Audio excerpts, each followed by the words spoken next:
So picture this for a second. You've just had a wildly successful week. I mean, you crushed your goals, you hit every single metric, and finally, it's Sunday. But instead of feeling triumphant, this heavy, creeping sense of dread just washes over you. You're completely exhausted, yet strangely empty. It's this weird feeling of burnout despite external success, something often called Sunday neurosis. Well, welcome to This Explainer. I'm your host, and today we're unpacking a really fascinating concept called the quantified noise. And we'll look at how an app called Causal Chain is literally changing the way we map our inner lives. Okay, let's dive into this. Why do we feel so incredibly empty the exact moment the busy work week stops? Honestly, if you've ever felt that profound exhaustion that an app just absolutely cannot fix, your feelings are entirely valid. We live in a culture that is utterly obsessed with doing, achieving, and optimizing our biology. But, what actually happens when we optimize everything except our sense of meaning? That is the core problem we're going to diagnose today.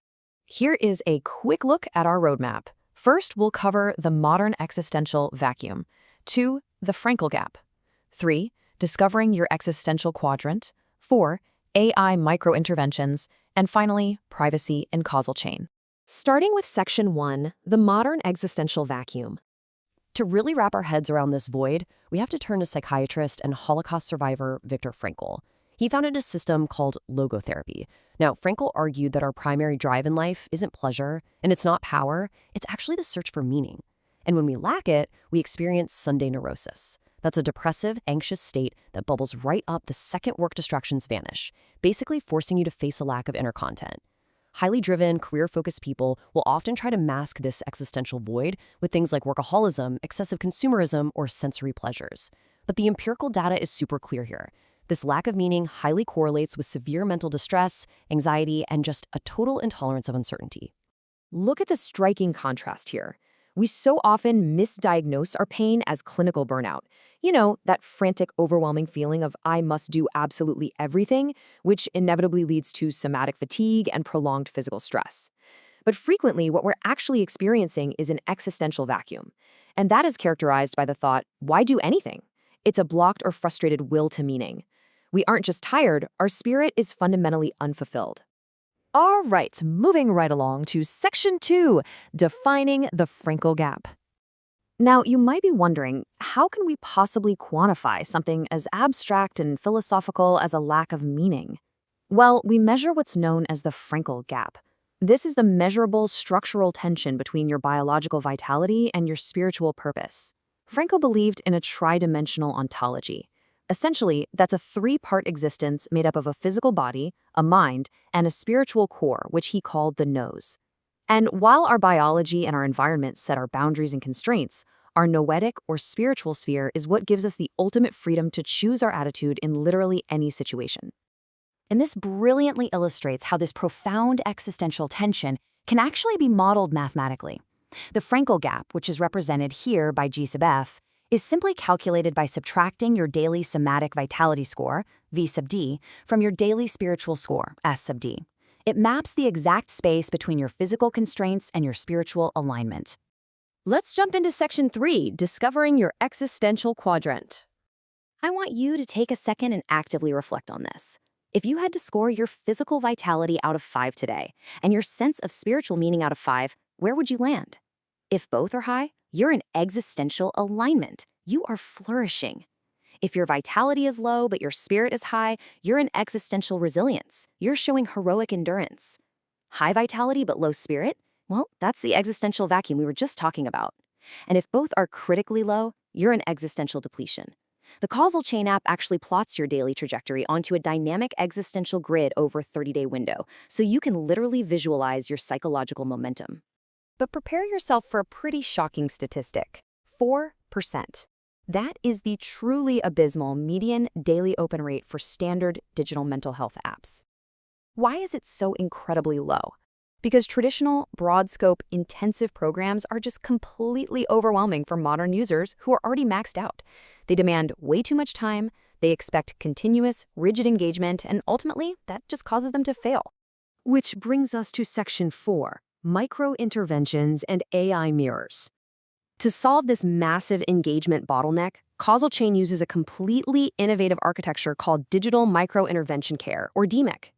Instead of demanding an hour of your precious time, DMIC delivers tiny, context-tailored bursts of therapy right in the flow of your daily life. These are highly flexible events. For instance, it might prompt you with an exercise in de-reflection, where you shift your attention outward to a creative task. Or maybe paradoxical intention, where you playfully, humorously wish for your feared outcome, which creates instant emotional distance from your anxiety. It's really clever. Now, to facilitate this, Causal Chain essentially acts as a private prompt factory. It feeds your quantitative data to large language models to adopt very specific therapeutic personas. So you can engage with a high-performance coach for tactical 5-minute micro-pivots just to break out of autopilot patterns. Or you can engage an existential psychologist persona. This one generates these profound mirror statements. Basically, reading a factual third-person summary of your own experiences helps deactivate your brain's fear center, the amygdala, which allows your prefrontal cortex to process and reflect on your life from a safe, objective distance. Let's move to the next part and see how this builds. This cognitive reframing process within the app follows a highly structured 4-step sequence. First, you notice and document the negative thought. Second, you challenge it, treating it like a hypothesis to be tested rather than an absolute fact. Third, you reframe it into a balanced alternative. And finally, you observe whether this new perspective actually reduces your distress over time. Repeating this very specific sequence is exactly what drives stable, long-term cognitive change over an 8 to 12-week period. And that leads us to Section 5, Privacy and Causal Chain. Now, we absolutely have to address the massive elephant in the room when it comes to digital mental health, and that is surveillance anxiety.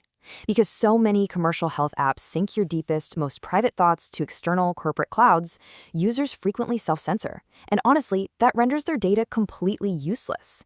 Causal Chain solves this with an ironclad privacy architecture. It operates purely offline using local data right on your device. It's protected by a Face ID biometric gate with absolutely zero external network tracking. This radical privacy, it's not just a neat little tech feature, it is a mandatory psychological prerequisite for the genuine honesty you need to actually reframe your thoughts. The app even has a built-in system to prevent something called compliant flatlining. You know, when you just go on autopilot and log neutral scores for 5 straight days just to clear the annoying notification? Well, the local engine catches that, and instead of a standard boring reminder, it generates a dynamic Socratic intervention challenging you. It'll ask, are you acting from authentic choice, or are you just complying with routine?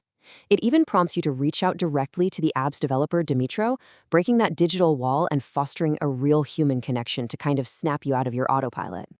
So the crucial point here is something the philosopher Peter Strawson captured perfectly. Self-tracking shouldn't be about taking an objective stance, where you essentially view yourself as this broken object that needs to be managed or fixed. No, it should be about shifting to an agentic stance. It's not about judging your numbers and feeling defeated. It's about becoming an active, responsible agent in your own life and making deliberate choices that actually align with your true values. Which brings us to our final, defining question. Are you ready to map your causal chain? As we've seen today, it is remarkably easy to slip into the modern existential vacuum, constantly chasing stressful achievements that just leave us feeling hollow and burnt out. But by measuring the Frankl Gap and embracing these highly focused micro-interventions, you have the profound power to break free of that cycle. It's time to stop just tracking your biological pulse and start discovering your true inner meaning. You can actually download Causal Chain on the App Store today to get started. Thanks so much for exploring this with me on This Explainer, and I'll see you next time.